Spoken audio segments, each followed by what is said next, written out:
Drama serial शेर का आने वाला एपिसोड बेहद धमाकेदार होने वाला है, क्योंकि इस बार न सिर्फ असली दोषी का पर्दाफाश होने वाला है, बल्कि डॉक्टर रंगूनवाला की असलियत भी सबके सामने आ जाएगी। अब सवाल यह है कि डॉक्टर रंगूनवाला क्यों नहीं चाहता कि शेर ठीक हो? क्यों वो चाहता है कि शेर अपने घरवालों के सामने ऐसे ही रिएक्ट करे जैसे कि वो पागल हो? इसके पीछे डॉक्टर रंगूनवाला का क्या मकसद है? क्या वो शेर के चाचा बदर जमान से मिल गया है, या फिर उसका अपना कोई चालबाजी भरा प्लान चल रहा है? यह सब जानने से पहले अगर आपने अभी तक हमारा चैनल सब्सक्राइब नहीं किया है तो जरूर करें। जैसे ही फजर वहां आई, उसने डॉक्टर से साफ कह दिया कि डॉक्टर साहब, आपको यहां कुछ नहीं सिखाया जाता, सब कुछ तो बाहर सिखाया जाता है और वहां पेशेंट्स के साथ बहुत अच्छे से व्यवहार किया जाता है, लेकिन आप लोगों को तो पेशेंट्स से बात करना भी नहीं आता। अब साफ दिखाई दे रहा है कि पूरी की पूरी टीम एकजुट है सिर्फ इस बात के लिए कि शेर ठीक न हो, सिवाय फज्र के। वहीं डॉक्टर रंगूल वाला अब कह रहा है कि शेर को जल्द से जल्द ठीक किया जाए, क्योंकि कल उसके घर वाले आ रहे हैं और अगर उस दिन उसे पैनिक अटैक आया तो मामला बिगड़ सकता है।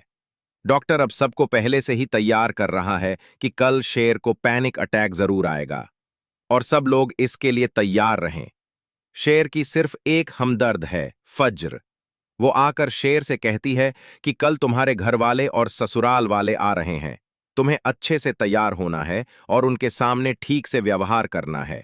तुम्हारी मंगेतर भी आ रही है, जो पिछले 1 साल से तुम्हारे नाम की अंगूठी पहनकर बैठी है। कोई ऐसी बात मत करना जिससे उसका दिल टूट जाए। तुम अच्छे से जानते हो कि रीदा कितनी अच्छी लड़की है और तुम उससे मोहब्बत करते थे, इसलिए उसे अच्छे से मिलो और किसी भी तरह का पैनिक अटैक खुद पर हावी मत होने देना। लेकिन फज्र को नहीं पता कि पैनिक अटैक के लिए तो पहले से ही साजिश रची जा चुकी है। तभी शेर कहेगा, क्या तुम पागल हो गई हो फज्र? इतनी प्यारी मोहब्बत को कोई कैसे खो सकता है? कौन ऐसा करेगा कि उसकी मोहब्बत उससे दूर चली जाए? मैं तो कभी भी रीदा को किसी तकलीफ में नहीं देख सकता। जहां फजर ये सारी बातें सुनकर काफी ज्यादा इंप्रेस होगी, लेकिन जैसे ही शेर के घरवाले और रीदा उससे मिलने आएंगे, शेर फाहद को सामने देखकर बहुत गुस्से में आ जाएगा और शेर जब फाहद और रीदा को साथ देखेगा तो दोनों की गर्दनें पकड़ लेगा और चिल्लाकर कहेगा, तुम दोनों मेरे सामने क्यों आए हो? मैं तुम दोनों को जिंदा नहीं छोड़ूंगा। अब एक तरफ वो लड़की है जिससे शेर मोहब्बत करता है और दूसरी तरफ वो लड़का जिससे वो नफरत करता है। रीदा को तो लोग छुड़वा लेंगे, लेकिन शेर फिर से फाहद का कॉलर पकड़ लेगा और कहेगा, मैं तुम्हें जिंदा नहीं छोड़ूंगा। तुम यहां क्या लेने आते हो? तुम्हारी वजह से ही ये सब कुछ हुआ है। तभी शेर की मां तहमीना उसे पकड़कर कुर्सी पर बिठाएगी और कहेगी, बस शेर, बहुत हो गया। ये तुम क्या कर रहे हो? तुम हर बार फाहद को देखकर ऐसे ही बर्ताव क्यों करने लगते हो? शेर फिर बोलेगा, इसने मेरे अब्बू को मारा है, मैं इसे खा जाऊंगा। तुम लोगों ने इन्हें क्यों बुलाया? इन्हें क्यों लेकर आए हो? अब शेर की मां को अच्छे से पता है कि शेर फाहद को देखकर अपना आपा खो बैठता है, फिर भी वो बार बार फाहद को शेर के सामने क्यों लाती है। शेर को यह भी अच्छे से याद है कि उसके अब्बू की मौत के पीछे उसके चाचा और उनके बेटों का हाथ है, लेकिन अब इंजेक्शन की वजह से शेर के पैनिक अटैक और भी ज्यादा बढ़ने वाले हैं, जिसकी वजह से शेर और रीदा का रिश्ता टूटने की कगार पर है। और इस सब के पीछे सबसे बड़ा हाथ है डॉक्टर रंगूनवाला का। अब रीदा और उसकी मां रीदा को लेकर वहां से चली जाएंगी। जाते वक्त रीदा की मां शेर की मां से कहेगी, तहमीना बेगम, मुझे नहीं लगता कि शेर अब कभी भी ठीक होगा। अगर वो रीदा के साथ ऐसा ही बर्ताव करता है तो हम उसकी शादी रीदा से नहीं कर सकते। हमें अब ये रिश्ता यहीं खत्म कर देना चाहिए। रीदा, तुम्हारा अब शेर से कोई नाता नहीं रहा। चलो मेरे साथ और उसे भूल जाओ। अब रीदा और शेर का रिश्ता यहीं टूट जाएगा और रीदा अपनी मां के साथ चली जाएगी। दूसरी तरफ फजर भी अब अपने घर लौट आई है। उसे ये बिल्कुल नहीं पता कि उसकी गैर मौजूदगी में शेर ने क्या क्या किया है। फजर भी तैयार होकर वापस जाने की तैयारी में होती है। तभी जरताज बेगम आकर उससे कहती हैं, फाज, तुम कहाँ जा रही हो? अभी तो तुम हॉस्पिटल से वापस आई हो और इतनी जल्दी फिर से वापस कैसे जा रही हो? जहां फाज्र सबको बता देगी कि आज शेर से मिलने उसके घरवाले आ रहे थे और डॉक्टर रंगूनवाला ने फाज्र से कहा था कि वो यहां से चली जाए, ताकि शेर के घरवालों को किसी भी तरह का स्ट्रेस न मिले। जहां जरताज बेगम कहेंगी, वाह, दुश्मनियां निभाने के लिए बस बाप और बहन ही काफी हैं, वरना बच्चों को तो दुश्मनी का मतलब भी नहीं पता होता। बेहतर तो ये होता कि तुम शेर को और पागल करके उसकी जान ही ले लेती। लेकिन तुम्हें तो शेर को ठीक करने का भूत सवार है। अब तुम भी उस पागल के साथ रहते रहते खुद भी पागल ना हो जाना। इसलिए मैं सोच रही हूं कि जल्दी से जल्दी तुम्हारे लिए भी कोई रिश्ता देखूं।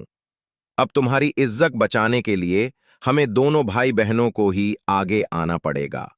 जहां फाज्र कहेगी, आपको इतनी मेहनत करने की कोई जरूरत नहीं है, आप वही करें जो आप हमेशा करती आई हैं।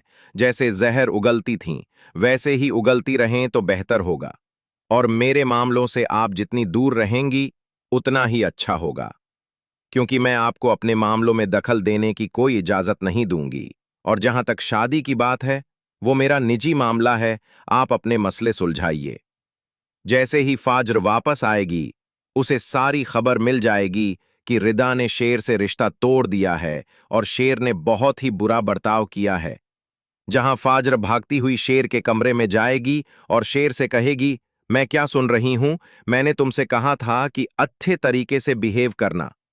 जहां शेर कहेगा, वो लोग मेरे दुश्मन हैं और मुझसे दुश्मनी निभाने ही आए थे, और मुझे तो अब यही लगता है कि तुम भी मेरी दुश्मन हो, एक दिन तुम भी मुझसे दुश्मनी निभाओगी। जहां फज्र कहेगी, तुम्हें ऐसा लगता है कि दुश्मनी निभाते निभाते मैं तुम्हें और पागल कर दूंगी और तुम्हारी तबीयत और बिगाड़ दूंगी, है ना?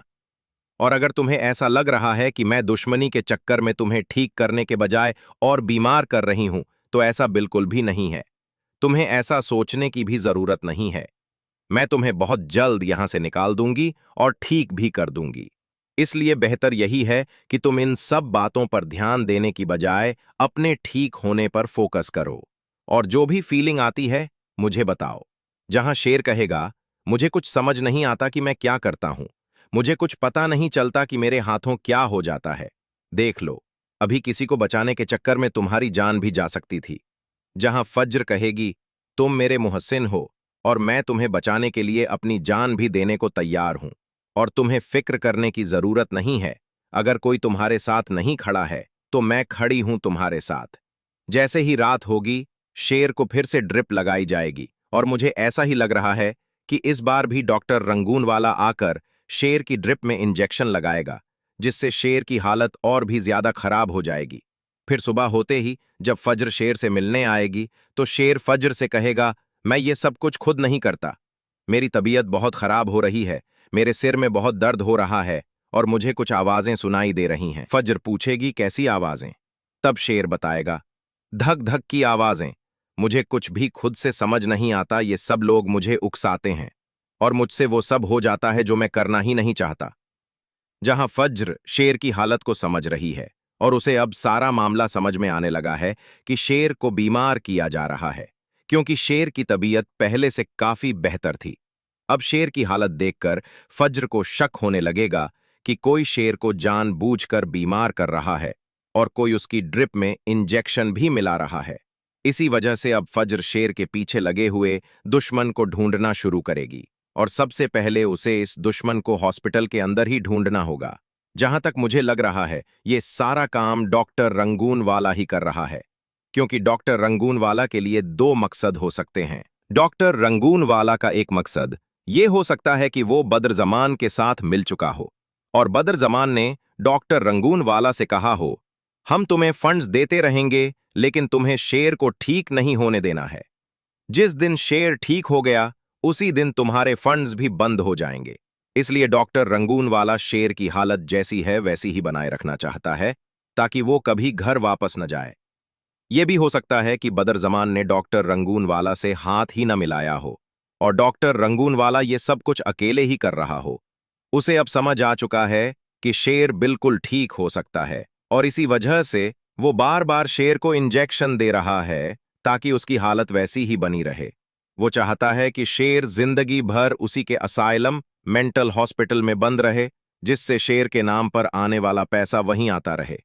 डॉक्टर रंगूनवाला के पास ये दो बड़े मकसद हो सकते हैं जिसकी वजह से वो शेर को ठीक नहीं होने देना चाहता, क्योंकि अस्पताल में किसी और की इतनी हिम्मत नहीं है कि वो आधी रात को आकर शेर को कोई इंजेक्शन लगा जाए। अगर अस्पताल में कुछ भी ऐसा हो रहा है तो वो डॉक्टर रंगूनवाला की परमिशन के बिना नहीं हो सकता। अब जब से फज्र आकर शेर को बाहर निकालने की कोशिश कर रही है, उसके टेस्ट भी करवाने लगी है, तो सबसे ज्यादा जलन और बेचैनी डॉक्टर रंगूनवाला को ही हो रही है, और वही चाहता है कि फज्र ये सब न करे। तो अब आपको क्या लगता है, क्या डॉक्टर रंगूनवाला वाकई में बदरजमान से मिल चुका है, या फिर वो अपने पैसों और असाइलम के फंड्स के लिए शेर को ठीक नहीं होने देना चाहता? क्योंकि अब तो डॉक्टर रंगूनवाला को भी ये बात समझ आ चुकी होगी कि शेर की हालत जल्द ठीक हो सकती है। वो इतना बीमार नहीं है कि उसे ठीक न किया जा सके। फिर भी डॉक्टर रंगूनवाला ने 10 महीनों से शेर को अपने असाइलम में क्यों रखा हुआ है? और फज्र के मुताबिक शेर की दवाइयां भी बदली नहीं जा रही हैं। मुझे तो पूरा शक डॉक्टर रंगूनवाला पर ही है। आपका इस बारे में क्या ख्याल है? कमेंट करके जरूर बताइए। और ऐसी ही वीडियो देखने के लिए हमारे चैनल को सब्सक्राइब करना न भूलिए।